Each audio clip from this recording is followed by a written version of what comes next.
నమస్తే, welcome to Suman TV. ప్రస్తుతం మనతో పాటు ఉన్నారు డాక్టర్ చేతన్ గారు. అయితే నరాల బలహీనతకి కారణాలు ఈ మధ్య చాలా ఎక్కువగానే ఉన్నాయని చెప్పొచ్చు.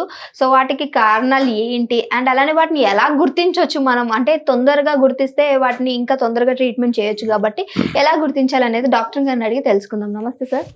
నమస్తే మేడం. సార్, మరి నేను అడిగినట్లు నరాల బలహీనత కారణాల కంటే అసలు ఫస్ట్ వాటిని ఎలా గుర్తించాలి, ఏ టైంలో వస్తాయి అనేది చెప్పండి. ఇప్పుడు పేషెంట్స్ జనరల్ గా వచ్చి ఏం కంప్లైంట్ చేస్తారంటే ఫుల్ డే జర నీరసంగా ఉంటుంది, ఈ భుజాల్లో నొప్పులు వేస్తున్నాయి, చేతులు మొత్తం లాగుతున్నాయి, ఈ చేతుల్లో తిమ్మిర్లు వస్తున్నాయి, కాళ్ళలో మంటలు వస్తున్నాయి అని వచ్చి చెప్తారు.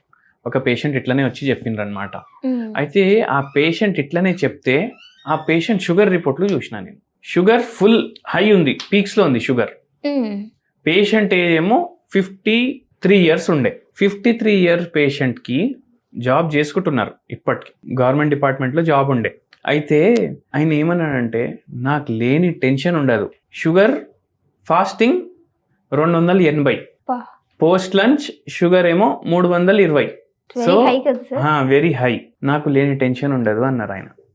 అయితే ఇప్పుడు అందరు ఏమనుకుంటారు, గవర్నమెంట్ జాబ్ ఉంటే సుకూన్ ఉంటుంది అనుకుంటారు. ఈ పేషెంట్ మన దగ్గర జంషేద్పూర్ నుంచి వచ్చిండ్రు, అక్కడే డ్యూటీ ఉండే, మన గురించి ఎవరో చెప్తే వచ్చిండ్రు అనమాట. అయితే ఆయనకు చైర్ మీద కూర్చుంటే ప్రాబ్లం తిమ్మిర్లు, నిల్చుంటే మెడ నొప్పి, నిల్చుంటే నడుము నొప్పి, పడుకుంటే కాళ్ళు లాగడం, ఇట్లా ఉండే సిమ్టమ్స్. మొత్తం నరాలు ఎఫెక్ట్ అయినాయి, షుగర్ వల్ల ఎఫెక్ట్ అయినాయి. అండ్ ఆయన ఏమన్నాడు, ఫుల్ స్ట్రెస్ ఉంటుంది, మనం మైండ్ పైన ఎక్కువ ఫోకస్ చేస్తాం. సో ఏం స్ట్రెస్ ఉంటుంది, ఆయన రైల్వేస్లో పనిచేస్తుండే, ట్రైన్ మొత్తం మెయింటైన్ చేస్తుండే ఆ స్టేషన్లో, ఎప్పుడు వస్తుంది ఎప్పుడు పోతుంది, పోయిందా లేదా ట్రైన్, మళ్ళీ వచ్చిందా లేదా, లోకో పైలట్ చేంజ్ అయిందా లేదా, అవన్నీ మెయింటైన్ చేస్తుండే. అయితే ఒక్కొక్కసారి డ్యూటీ ఎక్కువ అవర్స్ కూడా ఉంటుండే. సో అంత స్ట్రెస్ఫుల్ ఉండే, ఎందుకంటే చాలా మంది ప్రాణమైన చేతిలో ఉన్నాయి. ఒక్క బై మిస్టేక్ వెళ్ళిపోయింది, ట్రైన్ పోలేదంటే ఇంకో ట్రైన్ వస్తే యాక్సిడెంట్ అయిపోతుంది. సో ఫుల్ హెవీ టెన్షన్ ఉంటుంది. ఆ టెన్షన్లో ఆయనకి ఏం అలవాటు అయిపోయిందంటే, ఇప్పుడు స్టేషన్లో చాలా షాపులు ఉంటాయి, చాక్లెట్లు, బిస్కెట్లు, చిప్స్లు అవి అమ్ముతారు. అయితే ఆయన ఆలు చిప్స్ తినే అలవాటు అయిపోయింది, దాంట్లో షుగర్ ఉండదు కదా అని అనుకుంటాడు ఆయన. ఆలు చిప్స్ తెప్పియడం తినడం, తెప్పియడం తినడం.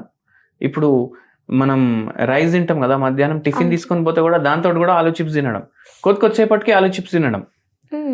ఆలు చిప్స్ ఉంటాయి కదా, ఫస్ట్ ఆఫ్ ఆల్ మీరు చూడండి, మోకాలు నొప్పులు ఉంటే ఎక్కువ ఆలుగడ్డ తినొద్దు అంటారు చాలా మంది. షుగర్ వ్యాధి ఉంటే ఎక్కువ ఆలు తినొద్దు అంటారు. ఎందుకు? దాంట్లో స్టార్చ్ ఫుల్ ఉంటుంది. అంటే ఏంది, కార్బోహైడ్రేట్ ఫుల్ ఉంటుంది. దాని అర్థం ఏంది, షుగర్ ఫుల్ ఉంటుంది. ఈయన ఎప్పటి నుంచి ఎట్లనే చేస్తుండు, ఆయనకు తెలియదు దాంట్లో ఉండదు అనేసి. ఏముంది, నేను ఇంటి ఫుడ్డే తింటా, అప్పుడప్పుడు ఆలు చిప్స్ తింటా. ఎప్పుడు తింటారు ఆలు చిప్స్? అప్పుడప్పుడు అంటే నెలకు ఒకసారి అనేసి నేను అడిగిన, లేదు రోజు తింటా అంటున్నాను. ఒక్కసారి కాదు, 2-3 సార్లు కూడా అవుతుంది. ఒక ప్యాకెట్ తెప్పించుకోవడం, అది అయిపోగానే ఇంకోటి ప్యాకెట్ తెప్పించుకోవడం, అట్లా అయ్యాయి.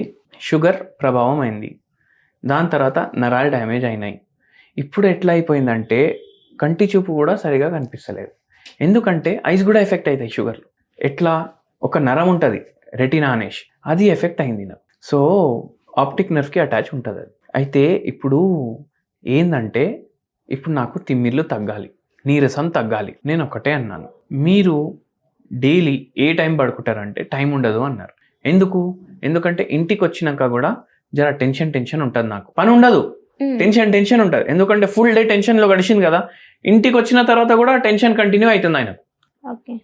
అయితే ఇంటికి వచ్చినాక మీకు ఎన్ని ఫోన్లు వస్తాయంటే, ఫోన్లు రావు, ఎందుకంటే నా సబ్స్టిట్యూట్ అలా అంటాడు కదా.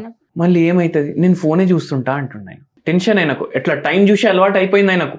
దాంట్లో టెన్షన్లతోటి, స్ట్రెస్ తోటి, ఇవన్నీ కలిపి మళ్ళీ ఆహారం కూడా సరిగా లేదు కాబట్టి ఆయనకు అట్లా స్టార్ట్ అయిపోయింది.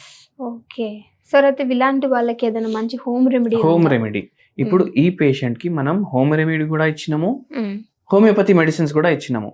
నరాల బలహీనత శాశ్వతంగా తగ్గింది పూర్తిగా. దాని తర్వాత షుగర్ వ్యాధి కూడా పూర్తిగా తగ్గింది. అయితే నరాల బలహీనత శాశ్వతంగా తగ్గుతుందా సార్? ఏ రోగం వచ్చినా చూడండి, ఏ క్రానిక్ డిజీజ్ వచ్చినా మనం హోమియోపతి డాక్టర్స్ ఏం చేస్తామంటే దానికి రిలీఫ్ కోసం ఇవ్వము ట్రీట్మెంట్, అది పూర్తిగా తగ్గడానికే మనం ట్రీట్మెంట్ ఇస్తాం. ఓకే, లాంగ్ ప్రాసెస్ ఉంటుంది. బట్ లాంగ్ ప్రాసెస్ అంటే ఇప్పుడు ఈ పేషెంట్ ఉన్నాడు, షుగర్ వ్యాధి ఉంది, నరాల బలహీనత ఉంది, ఒకవేళ వేరే గోళీలు వాడిండి అనుకోండి, ఇంగ్లీష్ గోళీలు వాడిండి అనుకోండి, మొత్తం లైఫ్ వాడతాడా లేదా? వాడతారు కదా. అదే హోమియోపతి వాడితే 2 ఏళ్ళు 3 ఏళ్ళు వాడాలి, పూర్తిగా తగ్గుతుంది. మళ్ళీ లైఫ్ మొత్తం ఏ మందు వాడేదానికి అవసరం ఉండదు. అయితే ఏది ఫాస్ట్ మీరు చెప్పండి? హోమియోపతినే ఫాస్ట్ కదా. సో ఈ పేషెంట్కి కూడా మనం చెప్పేటట్టు విన్నారు. టిఫిన్ బాక్స్ తీసుకొని పోతే టైంకి తినాలంటే టైంకి తినాలి, అట్లా అలవాటు చేసుకోండి. మీరు టైంకి పడుకోవాలంటే టైంకి పడుకోవాలి, అట్లా అలవాటు చేసుకోండి. వేరే వాళ్ళ గురించి వచ్చినాక ఆలోచించకండి అని చెప్పిన. ఆఫీస్ పని ఆఫీస్లో వదిలేసి రావాలి మీరు. అట్లా చెప్పినాక కొంచెం ఫిజికల్ యాక్టివిటీ కూడా పెంచినాము. డైలీ ఒక హోమ్ రెమెడీ చెప్పిన. అది ఏంది? తులసి ఆకులు ఉంటాయి కదా, కొన్ని తులసి ఆకులు తీసుకోవాలి. అవి మీరు బాయిల్డ్ వాటర్లో వేసుకోవాలి, బాయిల్ చేయాలి దాన్ని మంచిగా. అది డైలీ మీరు గ్రీన్ టీలో వేసుకోవాలి. 1 కప్ గ్రీన్ టీ ఉంటుంది కదా, ఆ గ్రీన్ టీ తయారు చేసుకుంటారు కదా. ఇప్పుడు ఈ వాటర్ ఏం చేయాలి? మీరు ఆ గ్రీన్ టీ కన్జ్యూమ్ చేయొద్దు. ఆఫీస్కి వాటర్ బాటిల్ అందరు తీసుకొని పోతారు కదా, ఇది స్ట్రెయిన్ చేసి దాంట్లో నింపుకోవాలి. ఇంత నిండుతుంది. వేరే అంత ఖాళీ ఉంటుంది కదా కంటైనర్, వాటర్ నింపుకోవాలి దాంట్లో. ఓకే. ఇప్పుడు ఎప్పుడు వాటర్ తాగినా ఈ వాటర్ తాగాలి. అయితే కంటిన్యూస్లీ యాంటీ ఆక్సిడెంట్స్ పోతాయి. కంటిన్యూస్లీ మనకు ఆక్సిడేటివ్ స్ట్రెస్ ఏదైతే గ్లూకోజ్ స్పైక్స్ వస్తున్నాయి అవన్నీ రాకుండా ఇది హెల్ప్ చేస్తుంది. ఓకే. సో దీని ద్వారా ఏమన్నా ప్రాబ్లమ్స్ అంటే సార్, కొంతమందికి పడవు, అంటే కొంచెం గ్రీనీగా తాగినప్పుడు వాళ్ళకి వామిటింగ్ సెన్సేషన్, ఇప్పుడు మోషన్ వెళ్ళడం. స్టీల్ బాటిల్ ఉందనుకోండి, స్టీల్ బాటిల్ ఉంటే మనకు వాటర్ కలర్ కనిపించదు. అండ్ అందరు ఏమనుకుంటారంటే గ్రీన్ టీ చేదిగా ఉంటుంది అనుకుంటారు. గ్రీన్ టీకి టేస్టే ఉండదు. మీరు ఈ వాటర్లో కలిపినాక మీకు టేస్టే రాదు, మీరు వాటర్ తాగినట్టే ఉంటుంది. అండ్ చాలా హెల్దీ కూడా ఉంటుంది. ఈ పేషెంట్కి కూడా చాలా హెల్ప్ చేసింది, మీ అందరికి కూడా చేస్తుంది. అండ్ హోమియోపతి మెడిసిన్స్ వాడడం వల్ల మనకు ఉన్న ఎన్నో ఇయర్స్ నుంచి క్రానిక్ రోగాలు ఉంటాయి కదా, అవి రివర్స్ అయ్యే ఛాన్సెస్ చాలా ఉంటాయి అన్నమాట. ఓకే సార్, చాలా చక్కటి ఇన్ఫర్మేషన్ ఇచ్చినందుకు thank you. Thank you madam.